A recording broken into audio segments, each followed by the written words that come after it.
દેશ વિરોધી કૃત્ય કર્યું કે પછી ગેરકાયદે અતિક્રમણ કર્યું તો ચેતી જજો. દાદાનું બુલડોઝર તૈયાર જ હોય છે.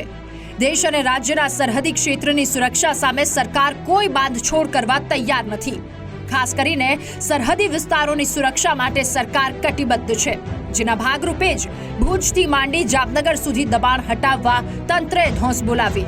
કચ્છનો ધોરડો સફેદ રણ તરફના હાઈવેની બંને બાજુ તેમજ સરહદી ગામોમાં ગેરકાયદે અતિક્રમણ સામે મહાશિવરાત્રિની રજા હોવા છતાં તંત્રે દબાણ હટાવવા કામગીરી કરી, જેમાં 3 મદ્રેસા સહિત દુકાન, હોટેલ, ઓરડા જેવા ગેરકાયદે બાંધકામ તોડી પડાયા.